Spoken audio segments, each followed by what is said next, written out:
You're my healer.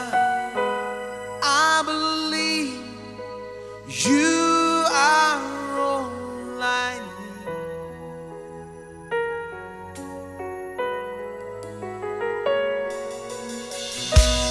I believe you're my portion. I believe you're more than enough for me.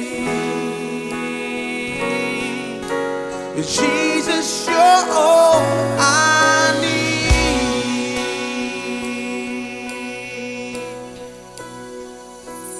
You hold my hand in the moment.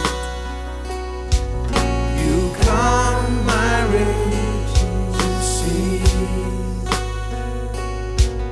You walk with me through the fire.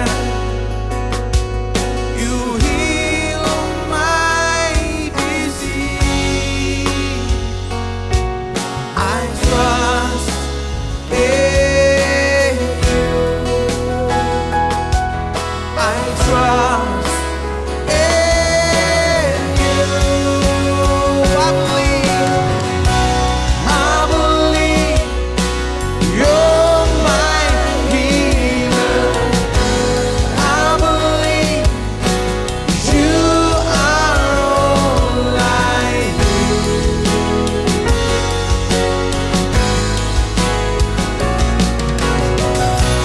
I believe you're my portion.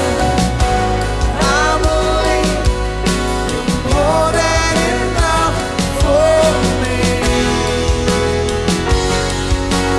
Jesus, you're all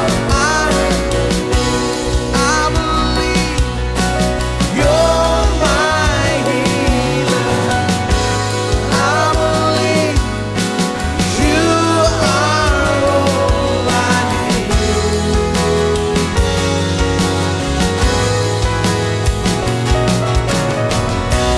I believe you're my portion. I believe you're more than enough for me. Jesus, you're all I need.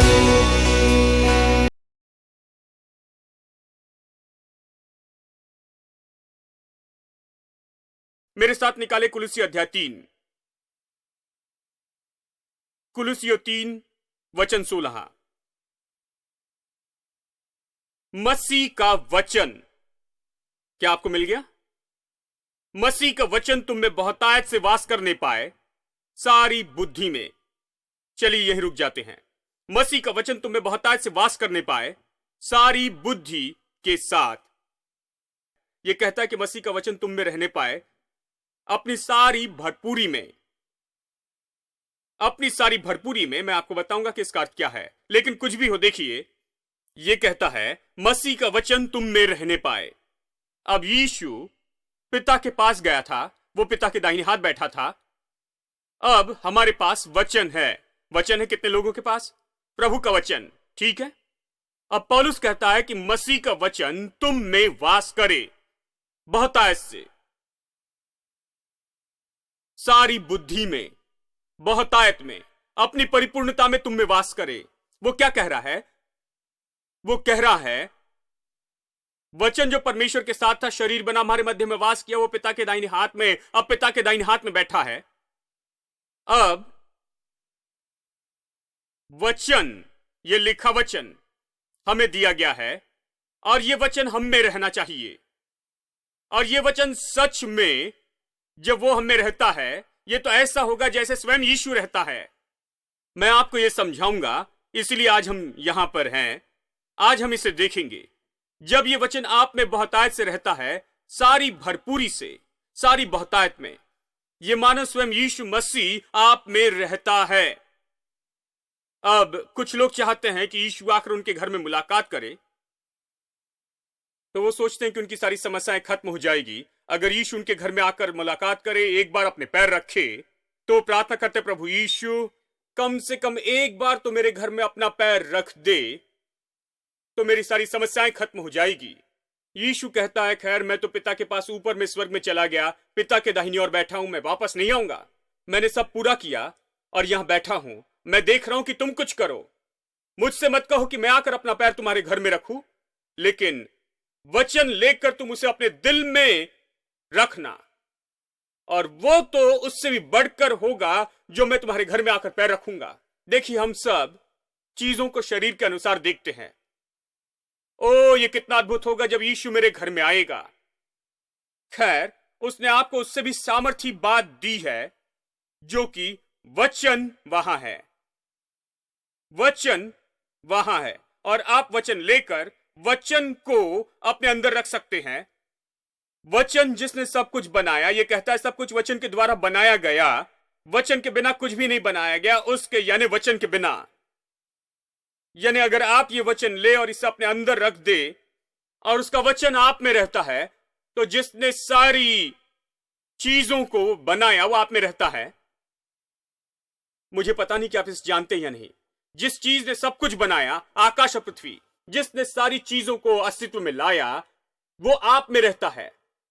तो वो कहता है कि वचन तुम में बहुतायत से वास करे। आप में से कुछ लोग सोच रहे हैं कि ये तो वचन के बारे में कह रहा है जो कि इन पन्नों में लिखा है, लेकिन ये किसी व्यक्ति के जैसे कैसे हो सकता है? ठीक है, मैं आपको समझाऊंगा। मेरे साथ निकालिए यूहन्ना अध्याय 15। जब आप इसे देखेंगे तो समझेंगे कि कितना महत्वपूर्ण है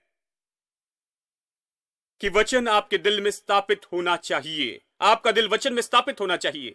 इसे सुनिए, यदि तुम मुझ में बने रहो और मेरा वचन तुम में बना रहे।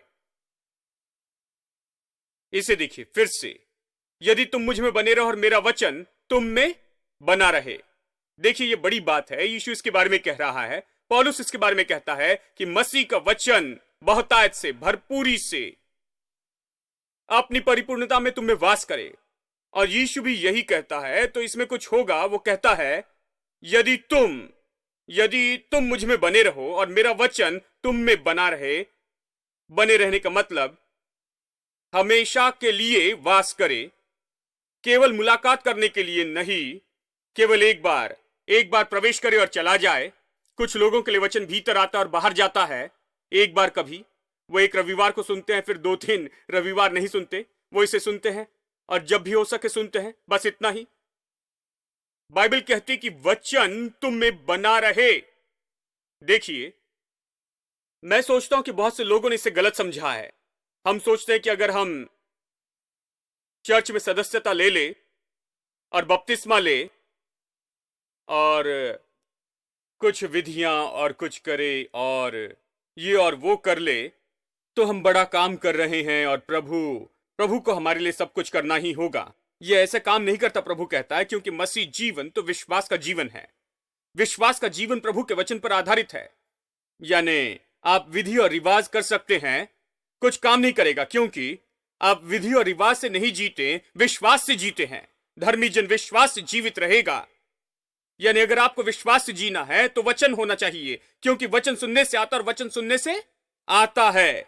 यह नहीं कहता कि विश्वास एक बार सुनने से आता है। यह इसलिए नहीं आता क्योंकि आपने सुना था कुछ समय पहले। यह इसलिए नहीं आता क्योंकि आपने सुना था पिछले महीने। यह सुनने से आता है। चलिए मैं उदाहरण दूं। बल आता है किससे? खाने से। यह इसलिए नहीं आता क्योंकि पिछले महीने खाया था। हां, अब आप इसे समझ रहे हैं। विश्वास और कुछ नहीं, आत्मिक बल है। शारीरिक बल खाने से आता है। जब हम खाना कहते हैं तो दिन में 3 बार खाना है, नियमित रूप में खाना है। समय समय पर खाने से उस भोजन से खुद को पोषण देना है ताकि हमें शारीरिक बल मिले। आत्मिक बल इसी तरह से है। विश्वास सुनने से आता है। इसका मतलब निरंतर प्रभु का वचन सुनने से विश्वास ऐसे ही आता है। यानी विश्वास का जीवन जी सकते हैं, मसीह जीवन जी सकते हैं विश्वास से, और यह कोई विधि या रिवाज नहीं है। इसलिए यीशु ने कहा कि यदि तुम मुझ में बने रहो और मेरा वचन तुम में बना रहे, अगर वो तुम में रहे, हमेशा के लिए बना रहे, एक तरीका है जिसके द्वारा हर विश्वासी को निश्चित करना है कि वचन आता है, स्थिर रहता है, बना रहता है। इसे कैसे करते हैं? देखिए, जब वचन आता है, मैंने आपको पहले भी बताया, वचन आने पर शैतान तुरंत आता है, वचन लेना चाहता है, जैसे पक्षी आकर बीज लेना चाहते हैं, वो वचन लेना चाहता है। यानी आप यहां ये निश्चित करने के लिए हैं कि वचन आप में बना रहे, आप सब साफ करने के लिए है, आप घास साफ करने के लिए हैं, कांटे और उठ कटारे को आपको निकालना है, पानी देना है, आपको निश्चित करना है कि उसकी रक्षा करे और रखवाली करे ताकि वो फल लाए। केवल उसी तरह का जीवन फल लाता है। ये कहता है कि यदि तुम मुझ में बने रहो, मेरा वचन तुम में बना रहे, तो तुम जो चाहो मांगो तुम्हारे लिए हो जाएगा। यहां ये इंसेंटिव है।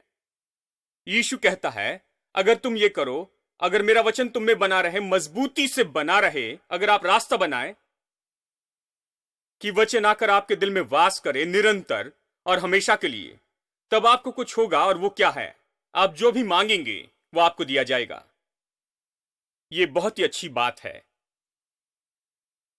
अगर वचन आप में हमेशा के लिए वास करे आप में, तो आप जो भी मांगे वो हो जाएगा। क्या आप विश्वास करेंगे? बहुत से लोग इसे देखकर कहते हैं जो भी चाहो मांगो और ये तुम्हारे लिए हो जाएगा। ये कैसे संभव है भाई? ये नहीं हो सकता। जो भी चाहो मांगो और वो तुम्हारे लिए हो जाएगा, ये कैसे हो सकता है? आप कैसे कह सकते हैं कि जो भी चाहो मांगो देगा? देखिए, वो कहता है, लेकिन आपको इसे पूरा पढ़ना होगा। यदि तुम मुझ में बने रहो और मेरा वचन तुम में बना रहे, तब जो चाहो मांगो और ये तुम्हारे लिए हो जाएगा। यानी इसे देखिए, यहां सफल विश्वासी जीवन का मार्ग है, जो कि आप मसीह में रहे और उसका वचन आप में बना रहे हमेशा के लिए। निश्चित कर ले कि वो आप में है, बस मुलाकात करके बाहर न जाए, लेकिन आप में बना रहे। आप निश्चित कर ले कि यह आपके अंदर हमेशा का वास ढूंढने पाए, और इसका परिणाम होगा कि आप जो चाहे मांगे और वो हो जाएगा। अगला वचन गौर से सुनिए, वचन 8, मेरे पिता की महिमा इसी से होती है कि तुम बहुत सा फल लाओ, तब ही तुम मेरे चेले ठहरोगे। इसमें पिता महिमा पाता है। किसमें? पिता को कैसे महिमा मिलती है? पिता को तब महिमा मिलती है कि आज आप मांगते हैं, आप जो भी मांगते हैं उसे पाते हैं, तभी पिता को महिमा मिलती है। यह बहुत महत्वपूर्ण है, क्योंकि बहुत से लोग कहते हैं परमेश्वर से प्राप्त करना आसान नहीं, परमेश्वर से कुछ निकालना बहुत मुश्किल होता है। वो रखने की कोशिश करता है और आपको उससे लेने की कोशिश करनी है। आपको उससे निकालना होगा, वो नहीं देना चाहता, आसानी से नहीं देना चाहता है। आपको किसी तरह से उसका सिंहासन हिलाना है, उपवास करना है, रोना है, ये और वो करना है कि उसे प्राप्त करे। बाइबल ये नहीं कहती। बाइबल कहती है कि परमेश्वर 1000 गुना चाहता है और इच्छा रखता है कि आप जो चाहे मांग ले, जब भी आप मांगे, ताकि आप उसे अच्छे से समझ सके। परमेश्वर कहता है यदि तुम मुझ में बने रहो और मेरा वचन तुम में बना रहे, तो जो चाहो मांगो तो तुम्हें मिलेगा। इसमें पिता को महिमा मिलती है।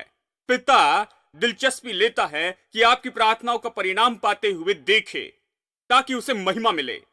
उसका सम्मान दांव पर लगा है। वो कहता है जब तुम्हें जवाब मिलता है तो मुझे महिमा मिलती है, जब तुम्हें जवाब न मिले तो मुझे महिमा नहीं मिलती। कितने लोग इसे समझ गए? जब भी तुम्हें जवाब मिले तो मुझे महिमा मिलती है। यानी वो इन सारी चीजों से महिमा लेने में दिलचस्पी रखता है। इसीलिए मैं विश्वास करता हूं कि आपकी प्रार्थनाओं का जवाब देने में दिलचस्पी लेता है। यानी रुकावट अब उसमें नहीं है। कई बार तो रुकावट हमारी ओर से होती है। इसमें मेरे पिता को महिमा मिलती है। यानी जब भी आप प्रार्थना का उत्तर पाते हैं तो उससे महिमा मिलती है, ताकि तुम फल लाओ। अब यह फल सामान्य फल के बारे में नहीं कह रहा है। यह कहता है कि प्रार्थना में फलवंत होना, यानी आप प्रार्थना करते, मांगते और पाते हैं, इसी के बारे में कह रहा है। यानी यहां फिर से यीशु इसके बारे में कहता है, पौलुस भी कहता है परमेश्वर का वचन तुम में बहुतायत से वास करने पाए, बहुतायत से। और यीशु कह रहा है वचन तुम में वास करे, और जब वो वास करे तो प्रार्थना में सफलता मिलेगी, और जो कुछ तुम मांगो वो तुम्हें दिया जाएगा आपको। अब मेरे साथ निकाले इफिसियों अध्याय 3, इफिसियों अध्याय 3, और चलिए वचन 17 पढ़ते हैं। जैसे कि अब तक हमने देखा है, परमेश्वर का वचन कहता है कि यदि मेरा वचन तुम में बना रहे, हम इसे फिर से देखेंगे यहां पर, यदि मेरा वचन तुम में बना रहे और तुम मेरे वचन में बने रहो, तो जो कुछ चाहो तुम मांगो और वो हो जाएगा। यहां पर शर्त यह है, यदि मेरा वचन तुम में बना रहे और तुम मेरे वचन में बने रहो तो जो मांगो वो हो जाएगा, वो निश्चय ही होगा। अब ये कहता है मसीह का वचन तुम्हारे दिल में वास करे। विश्वास से जब आप प्रभु का वचन अपने दिल में रखते हैं, ये मानो स्वयं यीशु मसीह आपके दिल में रहता है। ये तो ऐसे है जैसे कि मसीह आप में है। यानी जब आप वचन को अपने जीवन में काम करने देते हैं, ये मानो मसीह को अधिकार करने देना है। जब वचन आपके जीवन पर अधिकार करता है, इसका अर्थ है कि यीशु आपके जीवन पर अधिकार करता है। क्या आपने सुना है? यीशु को अपने जीवन पर अधिकार करने दे। यीशु कैसे राज्य करता है? वो कहां बैठा है? आपके दिल में उसका सिंहासन कहां है? वो कैसे राज्य करता है? मैं आपको बताऊं, बाइबल कहती कि यदि वचन तुम में रहे और वचन तुम में अधिकार करे, अगर वचन सबसे महत्वपूर्ण है और वचन आप पर अधिकार करता है, इसका अर्थ है कि आप पर मसीह का अधिकार है या मसीह आप पर राज करता है। हर चीज में और सारी चीजों में जब वचन राज्य करता है तो मसीह राज्य करता है। मसीह राज्य करता है मतलब वो वचन से राज्य करता है। मसीह और वचन एक ही हैं। मेरे साथ निकाले इब्रानियों अध्याय 4 वचन 12 और 13। फिर प्रभु के वचन के बारे में कहता है, प्रभु का वचन जीवित है और प्रबल है। सब लोग कहे सामर्थी है। प्रभु का वचन जीवित और सामर्थी है। यह ऐसा नहीं कि कुछ शब्द अक्षरों से बने हैं जो पेपर पर प्रिंट किए गए हैं। प्रभु का वचन जीवित और प्रबल है। इसका अर्थ है कि एक अनुवाद कहता है जीवित और सामर्थी। मुझे वो अच्छा लगता है। प्रभु का वचन जीवित और सामर्थी है। अब बहुत से लोग नहीं समझते हैं कि यह प्रभु वचन का स्वभाव है। जैसे कि यीशु जीवित है, जैसे यीशु सामर्थी है, वैसे वचन जीवित और सामर्थी है। हर एक दोधारी तलवार से भी बहुत चोखा है और प्राण और आत्मा को और गांठ गांठ और गुदे गुदे को अलग करके वार पार छेदता है और मन की भावनाओं और विचारों को जांचता है। अब वचन ये कैसे करता है? ये प्रभु वचन के बारे में कहता है। ये कहता है कि प्रभु का वचन जीवित, सामर्थी और दोधारी तलवार से भी चोखा है और प्राण और आत्मा को और गांठ गांठ और गुदे गुदे को अलग करके वार पार ये जानता है कि प्रभु का वचन विचार जानता है और दिल के उद्देश्यों को। कैसे? वचन ये कैसे कर सकता है? सुनिए वचन 13। सृष्टि की कोई वस्तु उसकी आंखों के सामने छिपी नहीं है। अब यहां पर वो सीधा एक व्यक्ति के बारे में कहता है। ये वचन के बारे में कहता है, लेकिन वचन 13 कहता है सृष्टि की कोई वस्तु उससे छिपी नहीं है, वरन उसके सामने प्रकट है। वरन जिससे हमें काम है, उसकी आंखों के सामने सब वस्तुएं पूरी, खुली और प्रकट है। यानी प्रभु का वचन वो व्यक्ति है, यीशु है। उसके सामने सब कुछ प्रकट है, सारी चीजें खुली और प्रकट है उसकी आंखों के लिए। यानी वचन को देखिए मेरे दोस्तों, प्रभु का वचन जीवित, प्रबल है। उसमें वही स्वभाव और गुण और व्यक्तित्व है जो यीशु में है। इसलिए बाइबल वचन और यीशु को एक दूसरे की जगह कहती है। कई बार वचन यीशु की जगह और यीशु वचन की जगह कहती है और इसी तरह से बताती जाती है, क्योंकि वचन और यीशु एक ही है। इसलिए मैं चाहता हूं कि आप इस वचन के बारे में समझ ले जो आपके हाथों में है। वचन जीवित और सामर्थी है। सब लोग कहे जीवित और सामर्थी है। अब इसका क्या अर्थ है जब ये कहती है कि जीवित और सामर्थी है? इसका अर्थ मानो इलेक्ट्रिसिटी जैसे है, सारी जगह पर वायर लगी है। अगर आपको जांचना है तो उसमें उंगली न लगाएं, क्योंकि करंट लगेगा, क्योंकि वो जीवित है। उन वायर में जीवन है, उनमें से बिजली जा रही है, उनमें से बिजली निकल रही है। अब वो एयर कंडीशन चला रही है। ये एयर कंडीशन ऑन हो चुका है और आप आराम से बैठे हैं इस जगह पर। ये उत्पन्न कर रही है, अच्छी ठंडी हवा हमें दे रही है। यानी सारी जगह पर वायर लगी है। ये जीवित है, ये सामर्थी और काम कर रही है। बाइबल कहती है कि प्रभु का वचन ऐसे ही है। किसके जैसे? ये जीवित है, ये सामर्थी है। जब ये व्यक्ति में है तो वायर घर के जैसे है। जब प्रभु का वचन किसी व्यक्ति में होता है तो ये सामर्थी बात है। जब प्रभु का वचन उस व्यक्ति में है तो उसके पास सारी शक्ति का स्रोत है। वो जुड़ सकता है, ऑन कर सकता है। जब भी उसे कुछ चाहिए वो उस स्रोत में जुड़ सकता है और उस और उसे जो भी चाहिए उसे ले सकता है। जीवित और सामर्थी का यही अर्थ है। देखिए, कई साल तक मैं इसे नहीं समझ पाया प्रभु के वचन के बारे में। प्रभु का वचन जीवित और सामर्थी है। जब मैंने इसे जाना, वचन की ओर ध्यान देने लगा, मैंने कहा मेरे प्रभु मुझे इसे रखना होगा। यह पावर प्लांट के जैसे है। हम सामर्थ चाहते हैं, योग्यता चाहते हैं, विजय चाहते हैं, और ये और वो चाहते हैं। हम सब कुछ चाहते हैं। हम अपने जीवन में जीना चाहते हैं। हम हर चीज के लिए शक्ति चाहते हैं। हमें बुद्धि चाहिए, समझ चाहिए, सब चाहिए। बाइबल कहती है कि प्रभु का वचन जीवित है और ये सामर्थी है। इसका अर्थ है कि इसमें सब कुछ है। आप इसमें जुड़ सकते हैं, इसे ऑन कर सकते हैं। ये यहां है, इसे लगाएं, वायरिंग करें। अगर आप इसे अपने जीवन में आने दे, अगर प्रभु का वचन वहां है, तो जीवित और सामर्थी बात वहां है। आपके दिल में जब भी आप चाहते हैं, पा सकते हैं वो सामर्थ जो वचन में है। वचन में कौन सी सामर्थ है?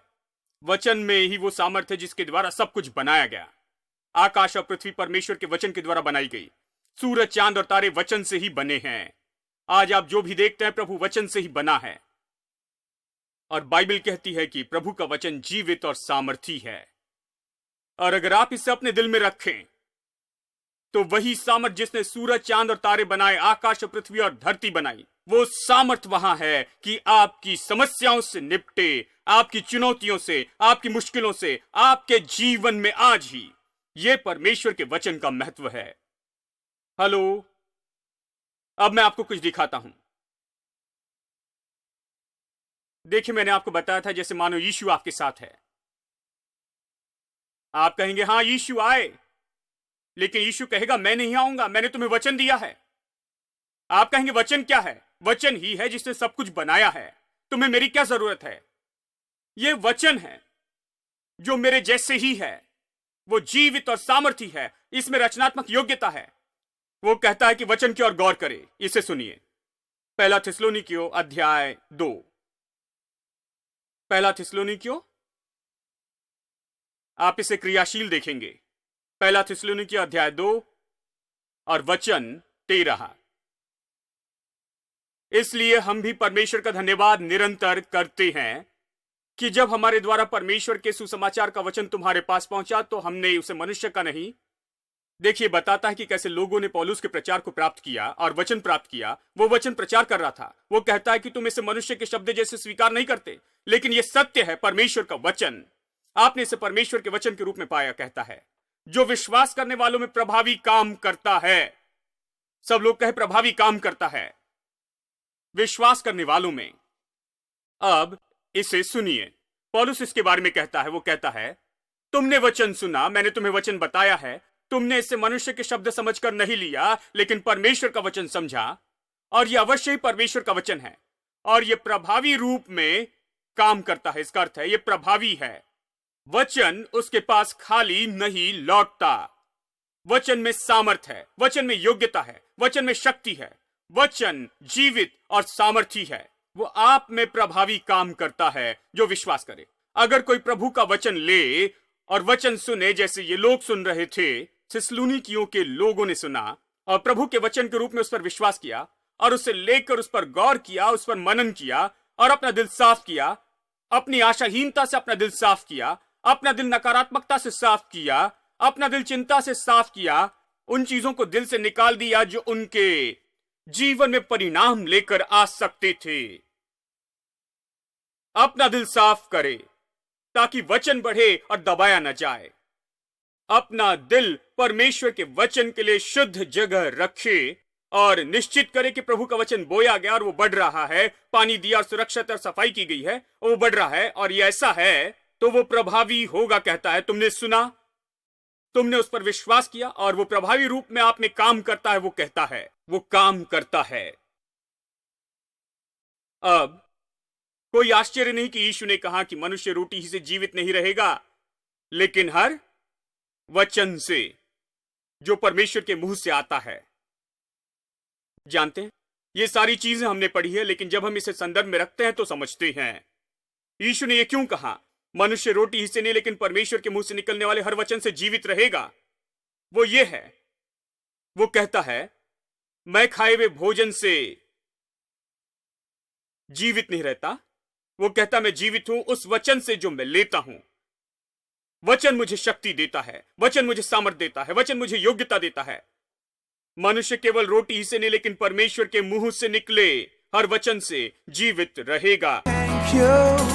My heart is full. My heart is full. I love you, Lord. I love you. Sing it. You've been so good. You've been so good. I thank you, Lord. I thank you. My heart is full. My heart is full. I love you, Lord. I love you. You've been so good. You've been so good. I thank you, Lord. I thank you. My heart is full. My heart is full. I love you, Lord. I love you. You've been so good. You've been so good. I thank you, Lord. I thank you. My heart is full. My heart is full. I love you, Lord. I love you. Thank you, Lord, for saving me. Thank you, Lord, for saving me. Oh, my soul cries, hallelujah. Thank you, Lord, for saving me. Thank you, Lord, for saving me. Thank you, Lord, for saving me. Oh, my soul cries, hallelujah. Thank you, Lord, for saving me. One more time. Thank you, Lord, for saving me. Thank you, Lord, for saving me. Oh, my soul cries, hallelujah. Thank you, Lord, for saving me.